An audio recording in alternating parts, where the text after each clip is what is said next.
नमस्कार मित्रांनो, संजय गांधी निराधार अनुदान योजना, श्रावणबाळ योजना व इतर सर्व निराधार अनुदान योजनेतील दिव्यांग लाभार्थ्यांसाठी मोठी अपडेट आहे, मोठा दिलासा.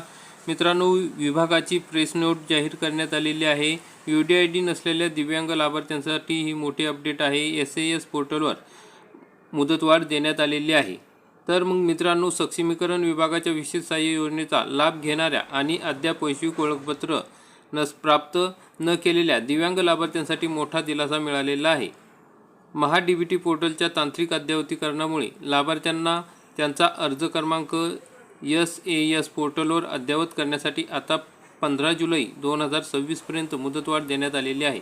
विद्यमान महा-DBT पोर्टलचे महा-DBT 2 या नव्या व अधिक प्रगत प्रणालीमध्ये रूपांतर करण्याचे काम सुरू आहे. या प्रणाली स्थलांतराच्या तांत्रिक प्रक्रियेमुळे 1 जून ते 15 जून 2026 या कालावधीत महा-DBT पोर्टलवरील विविध सेवा तात्पुरत्या स्वरूपात बंद राहणार आहेत. या कालावधीत लाभार्थ्यांना आवश्यक कामे करता येणार नसल्याने त्यांची गैरसोय टाळण्यासाठी अर्ज क्रमांक अद्ययावत करण्याची मुदत वाढवण्याचा निर्णय घेतलेला आहे. त्यानुसार आता लाभार्थ्यांना 15 जुलै 2026 पर्यंत SAS पोर्टलवर अर्ज क्रमांक अपडेट करता येणार आहे. पात्र दिव्यांग लाभार्थ्यांनी या वाढीव मुदतीचा लाभ घेऊन वैश्विक ओळखपत्र प्राप्त करून घ्यावे असं स्पष्ट केलेले आहे. तर मित्रांनो, अशा पद्धतीने ही प्रेस नोट या ठिकाणी जाहीर झालेली आहे. त्यामध्ये काय माहिती दिलेली आहे ती जाणून घेऊया. विशेष सहाय्य योजनेतील दिव्यांग लाभार्थ्यांना वैश्विक ओळखपत्राचा अर्ज क्रमांक पोर्टलवर अपडेट करण्यासाठी 15 जुलै 2026 पर्यंत मुदतवाढ.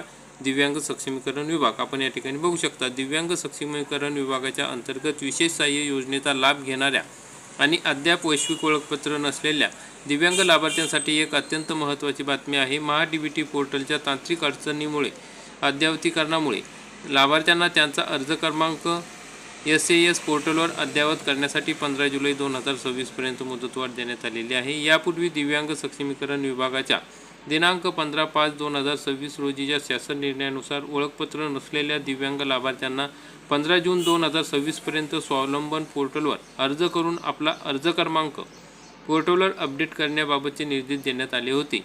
ही जबाबदारी तहसीलदार, नायब तहसीलदार, विशेष सहाय्य योजना यांच्याकडे सोपवण्यात आली होती. परंतु माहिती व तंत्रज्ञान महामंडळाकडून मिळालेल्या माहितीनुसार विद्यमान महा-DBT पोर्टल आता महा-DBT 2 या नव्या आणि प्रगत स्वरूपात अद्ययावत केले जात आहे. या प्रणाली स्थलांतराच्या तांत्रिक कामामुळे 1 जून 2026 ते दिनांक 15 जून 2026 या कालावधीत महा-DBT पोर्टलवरील सेवा तात्पुरत्या स्वरूपात बंद राहतील. पोर्टल तात्पुरते बंद राहणार असल्याने लाभार्थ्यांची गैरसोय होऊ नये म्हणून यासाठी शासनाने अर्ज क्रमांक SAS पोर्टलवर अद्ययावत करण्याची मुदत महिनाभराने वाढवलेली असून ती आता 15 जुलै 2026 अशी करण्यात आलेली आहे. सर्व संबंधित अधिकारी आणि कर्मचारी यांनी या सुधारित मुदतीची नोंद घ्यावी आणि त्यानुसार पुढील आवश्यक कार्यवाही तातडीने पूर्ण करावी अशा सूचना देण्यात आल्या आहेत. पात्र दिव्यांग लाभार्थ्यांनी देखील या वाढीव मुदतीचा लाभ घेऊन वैश्विक ओळखपत्र प्राप्त करून घ्यावे.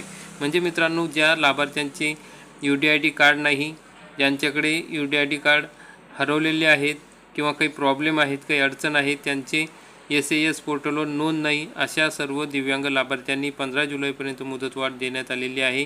त्याचा लाभ घेऊन आपले वैश्विक ओळखपत्र म्हणजे UDID कार्ड किंवा आपण UDID कार्डसाठी नोंदणी केलेली आहे किंवा अर्ज केलेला आहे त्याचा जो एनरोलमेंट नंबर असतो, अर्ज क्रमांक असतो, तो अर्ज क्रमांक SAS पोर्टलवर 15 जुलै 2026 पर्यंत नोंदवण्यासाठी मुदतवाढ मिळालेली आहे. तर मग मित्रांनो, आपली पेन्शन चालू ठेवण्यासाठी तसेच आपले जे काही योजना आहे त्या सुरू ठेवण्यासाठी बंद होऊ नये म्हणून आपल्याला लवकरात लवकर UDID कार्ड काढून घ्यायचे आहे. काही दुरुस्त्या करून घ्यायचे आहे. UDID कार्ड काढण्यासाठी तसेच दुरुस्त करण्यासाठी पोर्टल आता चालू झालेले आहे. त्यामध्ये तुम्हाला काही अडचण असेल तर त्या ठिकाणी तुम्ही कमेंटमध्ये नक्की सांगा आणि व्हिडिओ आवडला असेल तर व्हिडिओला लाईक करा, चॅनलला सबस्क्राईब करा आणि जास्तीत जास्त दिव्यांग बांधवांपर्यंत ही माहिती नक्की शेअर करा. धन्यवाद. जय हिंद, जय महाराष्ट्र.